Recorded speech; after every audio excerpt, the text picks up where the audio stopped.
Hello students, आपका स्वागत है आपके अपने यूट्यूब चैनल गंगा एजुटेक में। मेरा नाम है सौरभ। हमारी एक सीरीज़ चल रही थी इम्पोर्टेंट क्वेश्चन सीरीज, उसका आज सेकंड लेक्चर है। तो उसका फर्स्ट क्वेश्चन स्टार्ट करते हैं आज का। पहला क्वेश्चन हमसे कह रहा है कि position of a body with acceleration A is given by, मतलब हमको एक पोजीशन किसी बॉडी की दी हुई है, यानी एक्स में और ए और टी में एक रिलेशन दिया हुआ है। Where T is the time, K is numerical constant. यहाँ पे न्यूमेरिक कांस्टेंट कहते ही हम ये चीज़ समझ जाएंगे कि के की कोई डायमेंशन नहीं होगी। Find the value of M, तो हमें एम की वैल्यू फाइंड करनी है। देखिए दोस्तों, कितना सिंपल क्वेश्चन है, स्टार्ट करते हैं। सबसे पहले ध्यान रखिए, मैंने हमेशा बताया था कि यदि किसी इक्वेशन में इक्वल साइन आ जाता है तो इक्वल साइन से पहले और इक्वल साइन के बाद, यानी लेफ्ट हैंड साइड और राइट हैंड साइड दोनों की डायमेंशन इक्वल होगी। तो हम इसको स्टार्ट करते हैं। कितना सिंपल क्वेश्चन है देखिए। सबसे पहले हम लिखते हैं एक्स की डायमेंशन। एक्स क्योंकि हमारे पास दिया हुआ है पोजीशन है, पोजीशन में से एक तरह से डिस्टेंस होगी, तो एक्स है उसकी डायमेंशन होगी एल। एल की पावर कुछ नहीं होती, यहाँ पे कुछ नहीं है, तो इसका मतलब हम वन लिखेंगे। तो इसकी जो डायमेंशन होगी वो वन हो गई, और उसको शो करेंगे हम एल की पावर वन से। ये होगी इक्वेशन नंबर वन। सेकेंड, हमें राइट हैंड साइड को लेके चलते हैं। के ए की पावर एम टी की पावर एन। के यहाँ पे न्यूमेरिक कांस्टेंट है, इसकी कोई डायमेंशन नहीं होगी, तो इसको हम हटा के डायरेक्ट ए की पावर एम और टी की पावर एन भी लिख सकते हैं इसको। अब आगे चलते हैं हम। हमें यहाँ पे लिखना है ए है एक्जिलरेशन, हमें दिया हुआ ए एक्जिलरेशन है। एक्जिलरेशन की डायमेंशन लिखना आप लोगों को आना चाहिए, फिर भी मैं बता देता हूँ यदि आपको नहीं आता। तो एक्जिलरेशन बराबर होता है वेलोसिटी अपॉन टाइम। वेलोसिटी बराबर होता है लेंथ अपॉन टाइम। लेंथ की डायमेंशन होती है एल, टाइम की होती है टी।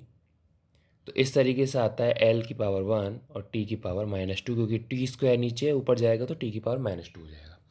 ठीक है, इस चीज़ का हम यहाँ पे यूज करते हैं। तो इसको हो जाएगा एल की पावर वन टी की पावर माइनस टू की पावर एम, क्योंकि ए की पावर एम है, इंटू टी टाइम है, इसकी डायमेंशन हो जाएगी कैपिटल टी की पावर एन। इसको और आगे सॉल्व करते तो हो जाएगा एल की पावर एम इंटू टी की पावर माइनस टू एम और टी की पावर एन। यहाँ पे ये क्वेश्चन और भी सिंपल तरीके से सॉल्व किया जा सकता है, लेकिन मैं आपको पूरी कैलकुलेशन बता रहा हूँ। यदि आपकी कैलकुलेशन अच्छी है तो एग्जाम में आप बहुत जल्दी कर सकते हैं। ये क्वेश्चन नंबर टू है, और मैंने बताया इक्वल साइन के लेफ्ट हैंड साइड और राइट हैंड साइड की डायमेंशन सेम होती है।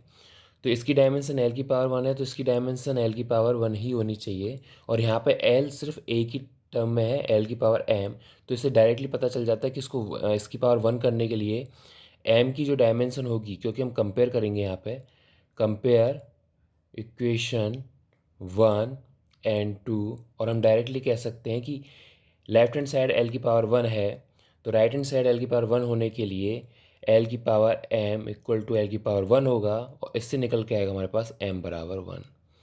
कितना सिंपल क्वेश्चन है, आंसर भी आ चुका है हमारे पास। बहुत ही ज़्यादा सिंपल क्वेश्चन है।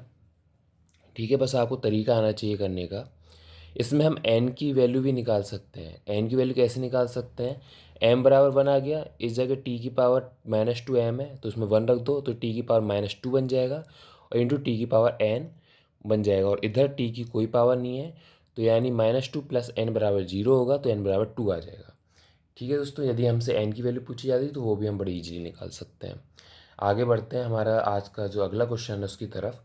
ठीक है, ये क्वेश्चन भी काफ़ी ज़्यादा इंपॉर्टेंट है, ऐसे क्वेश्चंस काफ़ी बार आए हुए हैं जेडबल के एग्जाम में। देखते हैं क्वेश्चन हमसे क्या कहना चाह रहा है। The period of revolution T of a planet moving around the sun in a circular orbit depends upon the radius of the orbit, mass of the sun and gravitational constant, then T is proportional to R की power A, find the value of A. ठीक है, तो यहाँ पे हमसे कहा जा रहा है कि जो एक प्लानेट है सन के चारों चक्कर लगाता है, तो वो इन सारी चीज़ों पर डिपेंड कर रहा है, ये चीज़ बोली है। तो मैंने आपको यूज नंबर थ्री बताया था डायमेंशन का, जिसमें हम कोई भी इक्वेशन लिखते हैं यदि हमको कोई एक वैल्यू किसी अदर वैल्यू पे डिपेंड करके बताई जाती है तो। ठीक है, तो उसी से क्वेश्चन होगा। एक चीज़ का ध्यान रखना दोस्तों, यहाँ पे दिया हुआ है ग्रेविटेशनल कांस्टेंट। ये कांस्टेंट है लेकिन न्यूमेरिक कांस्टेंट नहीं है, इसलिए इसकी डायमेंशन होगी। ये मत लेके चल लेना कि कांस्टेंट इसकी डायमेंशन आप नेगलेक्ट कर दो, तो उससे आपका क्वेश्चन गलत हो जाएगा। मैं बताता हूँ आप क्या गलती करते हो इसमें। तो सबसे पहले तो हम इसका आंसर स्टार्ट करते हैं।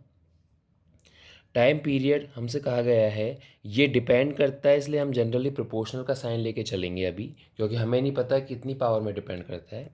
टी प्रोपोर्शनल टू, एक तो डिपेंड कर रहा है आर पर, एक डिपेंड कर रहा है मास पर, और एक डिपेंड कर रहा है जी पर।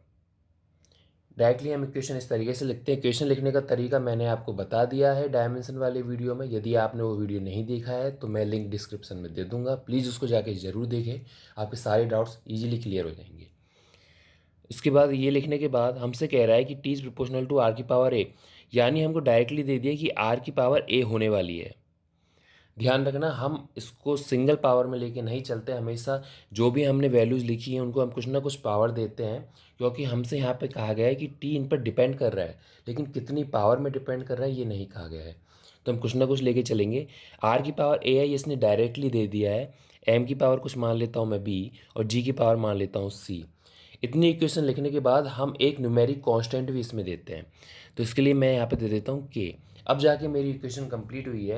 ये कांस्टेंट मैंने क्यों दिया है ये मैंने आपको बता दिया है डायमेंशन वाली वीडियो में, लेकिन फिर भी मैं आपको यहाँ पे वापस बता देता हूँ, क्योंकि जो इक्वेशन लिखी है ये मैंने इन सबको कंपेयर करके लिखी है, यानी डायमेंशन को कंपेयर करके लिखी है।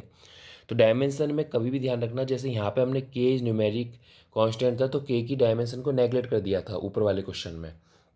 आपने देखा था ऊपर वाले क्वेश्चन में हमने के की डायमेंशन को नेगलेक्ट कर दिया था। तो उसी तरीके से हम यहाँ पे भी कोई ऐसी वैल्यू देंगे जिसकी हो सकता है कोई डायमेंशन नहीं हो, क्योंकि इस इक्वेशन में ऐसी भी कोई वैल्यू हो सकती है जिसकी कोई डायमेंशन नहीं हो। इसलिए मैंने इन चीज़ों से बचने के लिए के यहाँ पर रख दिया है। यदि ऐसी कोई वैल्यू नहीं होगी तो इसकी वैल्यू हमारे पास 1 आ जाएगी। ठीक है, तो ये इक्वेशन बनती है हमारे पास पूरी जो इसने दिया हुआ है उससे।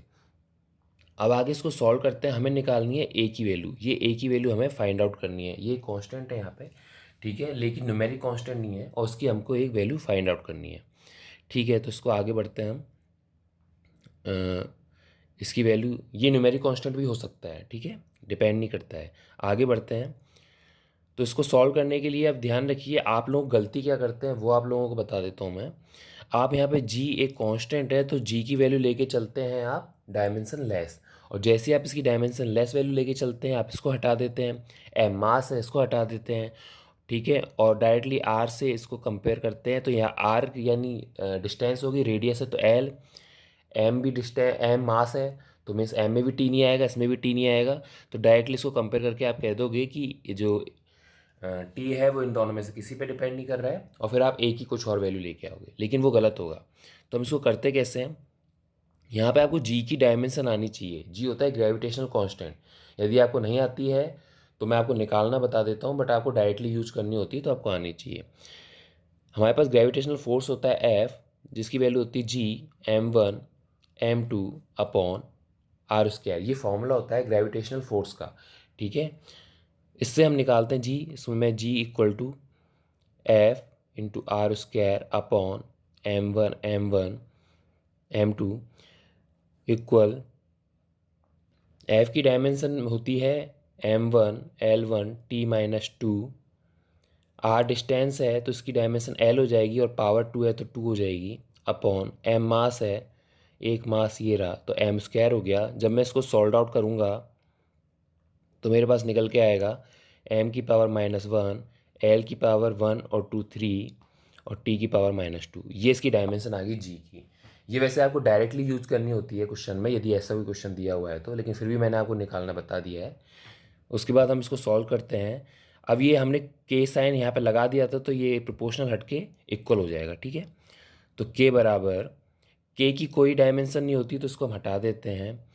आर एक रेडियस है तो इसकी डायमेंशन होगी एल, उसकी हम पावर ए लिख देंगे।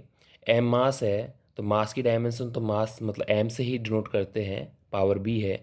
जी की डायमेंशन हम यहाँ पे लिख देंगे एम की पावर -1, एल का क्यू, T-2, और इस सब की पावर सी हमें दी हुई है तो ये आ गई।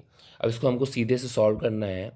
एल की पावर ए, एम की पावर बी, एम की पावर -1 और सी तो -c हो जाएगी, एल की पावर 3c हो जाएगी, और टी की पावर -2c हो जाएगी। ठीक है भाई, आगे इसको सॉल्व करते हैं हम। इक्वल, सेम बेस हैं तो पावर ऐड हो जाती हैं, तो एल की पावर a प्लस 3c हो जाएगी, m की पावर b माइनस c हो जाएगी और t की पावर -2c है। और इधर सिर्फ t है, इसकी पावर कुछ नहीं है तो उसकी पावर हम 1 लेके चल सकते हैं, मैं आपको बता चुका हूँ। ठीक है, अब इसको हम कंपेयर करते हैं तो t की पावर डायरेक्टली इक्वल होनी चाहिए, क्योंकि इक्वल साइन है तो लेफ्ट हैंड साइड और राइट हैंड साइड की डायमेंशन सेम होती है।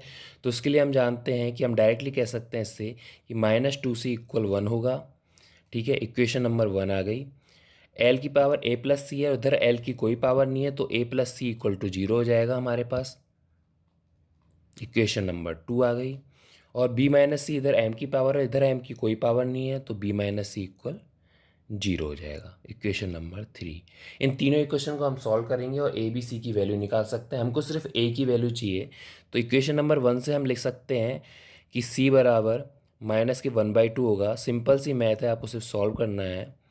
और इस इक्वेशन का जब आप इसमें यूज करोगे तो हमारे पास निकल के आ जाएगा a प्लस 3 माइनस के 1/2, मैंने c की जस्ट वैल्यू रखी है, इक्वल 0। और इसको मैं सॉल्व करूँगा तो मेरे पास निकल के आएगा a इक्वल टू प्लस के 1.5। इसको सॉल्व कर लेना आप। ये माइनस के 3/2 है यानी 1.5, उधर जाएगा तो प्लस हो जाएगा। तो ए की वैल्यू निकल के आ गई मेरे पास 1.5। यही मुझे चाहिए था, मेरा आंसर हो गया। यहाँ से आपसे किसी चीज़ की वैल्यू पूछी जाती है बी और सी, इस इक्वेशन से आप सॉल्व कर सकते हो।